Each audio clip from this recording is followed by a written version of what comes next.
You're listening to the Marriage Clinic Podcast, a podcast on love, marriage, and personal development. Our purpose is to inspire and equip you with knowledge and skills to enable you to have lasting and fulfilling relationships. Now, your host, Joshua Margaret. Welcome. Bring in some good energy. If you're watching from Ghana, where we're broadcasting from, it should be 8 p.m. If you are watching from any other part of Africa, please let us know. Any other part of the world, please let us know. Maybe just put in the chat what time it is right now where you are. Put in the chat what time it is where you are. And that's going to help me know what time you're listening to this. You're welcome to the Marriage Clinic Podcast. My name is Joshua Mogri, and this is a podcast on love, marriage, and personal development. My hope, my prayer, my purpose is to inspire you and equip you with knowledge and skills that make you have lasting and fulfilling relationships. So please like this on whichever platform you're watching or listening to this. Please share it and please drop a comment. We always do want to hear from you. Today, I am introducing a very exciting topic, and it's going to have a lot of the men applauding, and it's going to have a lot of the women doing some self-assessment. But it is entitled, or what am I going to talk about today? Are you ready for it? What am I going to talk about today? It is very simple. What am I talking about today? I hope you can guess. But if you can't guess, it is very simple. What I'm talking about today is the 10 women never to marry. The 10 kinds of women you should never marry. Yes, I'm talking about the 10 women you should never marry. And for this particular podcast, I'm speaking from a faith perspective. So please bear with me if you're not a person of faith or you're not a person of the Christian faith. There are parts you may not agree with, but that's the perspective I'm coming from. If you are a woman and I touch, in Ghanaian parlance or in Twi, they'll say a true, meaning I touch on something that hits a nerve. Please do some self-reflection. By all means, if you want to disagree with me, you can disagree with me, but it will be good for all of that to be done. So I'm talking about the 10 kinds of people as a man you shouldn't marry. And then after that, I'm going to do the 11 kinds of men. So here I'm talking about the 10 women you shouldn't marry. Then I'm going to do 11 kinds of men that you shouldn't marry as well. So women, don't worry. In the coming episodes, you are going to have your share or also understand the men to avoid. Great.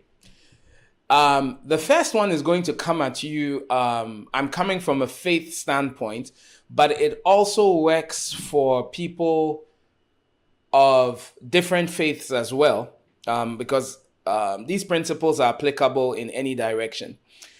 The first kind of person you shouldn't marry is an unbeliever, or someone who does not believe in the same things that you do. Someone who does not believe in the same things that you do. The scriptures say, can two walk together unless they agree? Marriage is a journey. Marriage is for a lifetime. And starting on the foundation of believing different things creates a problem. Marriages that work the most are marriages that have commonalities. You should have a lot of things in common. And for me as a Christian, my faith is a very big part of my life. And I can't see myself marrying someone who does not believe what I believe. And it goes on to affect how you will raise your children, how you will settle issues, your viewpoints on issues. Let me give you a little example. For instance, according to the Christian faith, a man is supposed to marry one wife. Okay? If you met a Christian man who was trying to date another lady or trying to marry another lady, you would immediately know what he is doing is wrong. Now, if a Christian woman marries a man of a different faith, let's say the African traditional faith that believes that you can have as many wives as you want, can she accuse him of cheating? So she comes into the marriage from the point of view like, it's supposed to be monogamous, but he comes into the marriage with the viewpoint that it is polygamous. In fact, in a lot of African traditions, marrying one wife is a shame. You show your prowess, your strength, and your wealth by marrying multiple women. So that is just an example. And it goes on to talk about so many things. So the first kind of person you should avoid marrying is somebody of a different faith. As much as possible, from our standpoint of faith, don't marry an unbeliever. So for the men, number one, don't marry an unbelieving woman, a woman that does not believe in the same faith as you are. Great. Number two, the second kind of woman you shouldn't marry is the promiscuous woman. I love the book of Proverbs because it gives good advice for life. Now listen to what it says in Proverbs 7:21. It says, with her much fair speech, she caused him to yield. With the flattering of her lips, she forced him. He goes after her straight away as an ox goes to the slaughter, or as a fool to the correction of the stocks. Till a dart strikes through his liver, a bird hastens to the snare, and knows not that it is for his life. Marrying a promiscuous woman, a woman who cannot be monogamous, affects your life, affects your marriage. There are so many people today who have raised kids and children that are not their children because their wives were promiscuous. One thing you must understand is that people rarely change after marriage. I used to say people don't change after marriage. What you see is what you get. My viewpoint has evolved now. People do change after marriage, but people change so slowly after marriage. And sometimes there is no guarantee that they will change. So what she does before marriage is what she will do in marriage. So if the woman is promiscuous, do not marry her. It is not a good idea to marry somebody who cannot be monogamous. You say, well, Josh, what about if it's a man? Ladies, please hold your horses, hold your fire. In a few episodes, I'm going to talk to you about the kinds of men not to marry. So here I'm speaking to the guys, but ladies, you can learn. The third kind of woman you should avoid is, I like to call her the ATM type of woman. Automated teller machine. If you have an ATM card, we've all gone to the ATM before. We slot in our card, we key in our PIN, our personal identification number, and then you hear that sound and voila, you have money. You understand me? You hear the sound and then you have money. But here is the thing. You would never see someone take an ATM home. You would never see someone go visit an ATM. The only time we go to visit an ATM is when we need money. So when I say do not marry the ATM kind of woman, what we are saying is that don't marry a woman who is only in the relationship for the money she can get and the status that comes with being with you. Because situations change. Situations do change. So if you realize that this lady is only in it for the car I drive, for the amount of money I have, for the family status I have, or for the kind of passport I hold, it is good for you to realize that it's not you she's in love with, it is what you can provide. And should times change, most likely she would abandon you. So you really need to figure out, why is this lady really with me before you decide to marry her? Why that? Yes, she says she loves me, but why? I mean, when you look at the, I once heard a man I once heard a man who had what we call in today's time side chicks, woman beside his wife. And he said something. He said, I know the women are not in it for my good looks, and I'm not deceived. I know they are in the relationship with me for money, and I am in the relationship with them for sex. Bad reason. However, he understands it is a contractual kind of relationship. Whenever you are dating somebody and preparing to marry a person who is in it because of the money, you need to recognize that it is not a good marriage to get into. Number four. The fourth kind of woman not to marry. The fourth kind of woman not to marry is what I like to call the Roadrunner. Whether you're a Christian or not, I would ask you to go read Proverbs chapter 7. You can Google it on your phone or go to a Bible app and look at it. It describes for a young man the kind of woman he should avoid. All right? Number 4, I like to say avoid the road runner. Avoid the road runner. This is a lady who cannot stay at home. This is a lady who cannot stay at home. In Proverbs 7:11, it says, she is loud and stubborn and her feet are never at home. Whether in most terms, we get married to start a home. We get married, but one of the signs of a person who is not homely is a person who is hardly ever home. You call her up, where are you? Oh, I'm out with friends. The next time you call her, oh, there's a party here and I decided to go for it. You call her the next time, I was bored and I'm sitting at a place to have drinks. You call her the next time, I'm at this wedding. Whenever you realize that the person you are dating cannot be with themselves and cannot have a serene, quiet time in their lives, it is a sign of deeper problems. Because hear me out. Whenever you see, one sign of good mental health and a good understanding of yourself is your ability to be alone and be fine with being alone. But if you have someone that always has to have activity in their life, always must be engaged, always must be stimulated, the question is, what are they running away from?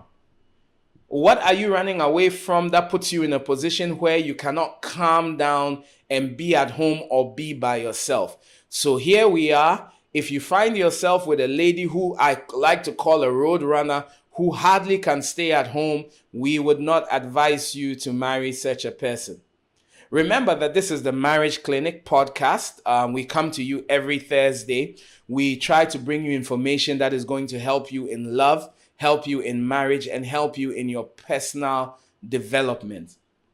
So the information that I'm trying to give you on a weekly basis is information that is going to help you correct mistakes. So for instance, if you're listening and you are a lady and you realize that some of these things you're talking about, to a certain extent, I realize that they affect me, that's great. You take steps, you correct it, and you find a way out. So let's come to number 5. Number 5.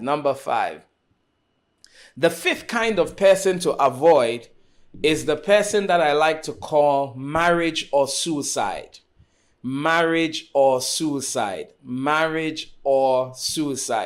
These are the people, or this is the lady who feels like the time for marriage has arrived or is about to pass. She probably is looking at a lot of her classmates, her age mates, and they are all getting married. And she finds herself in this place where she feels like, I am desperate to get married.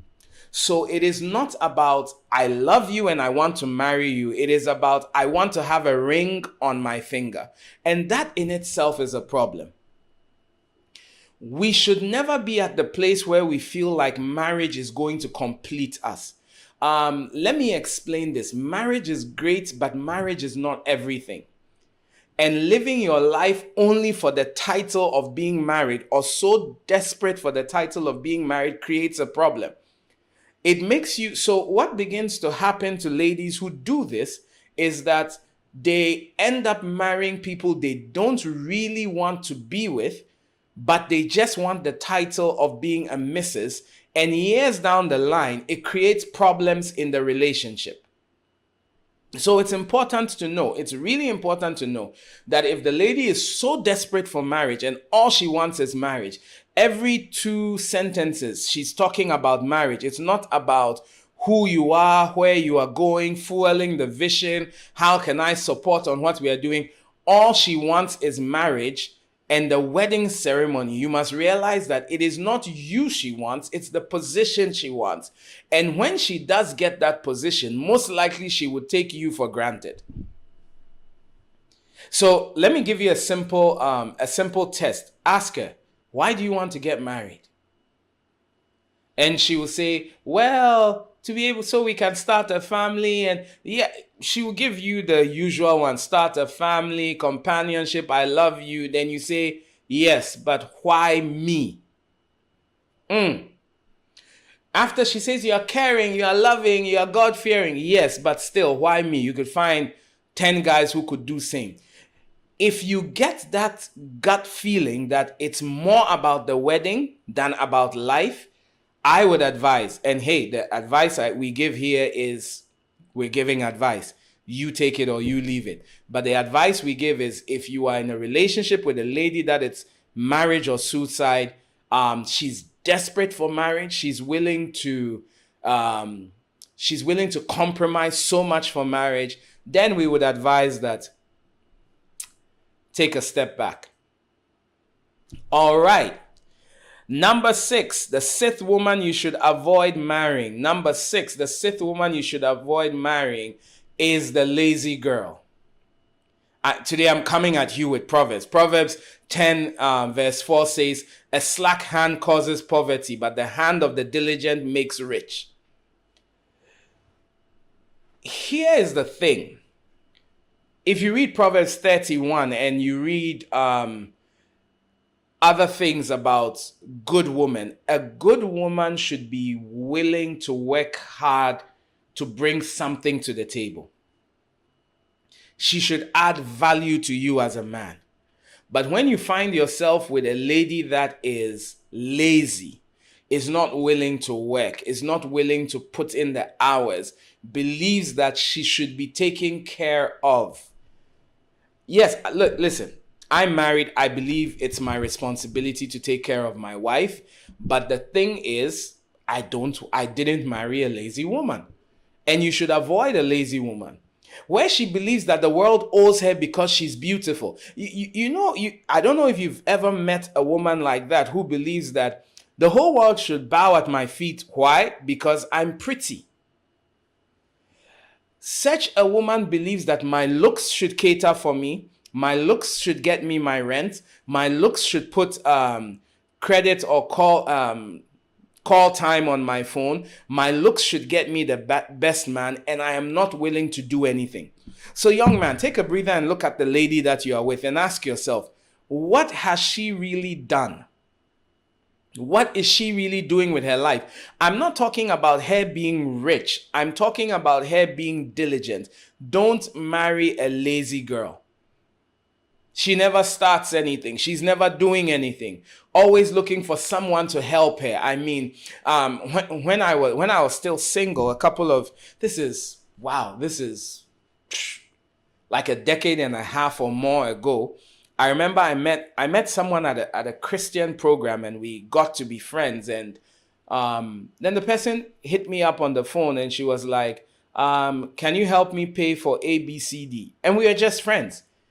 And I was like, help you pay for ABCD? Why? She said, oh, you should help me. I was like, why? She said, oh, I'm a lady. You should help me. That kind of way of thinking is wrong.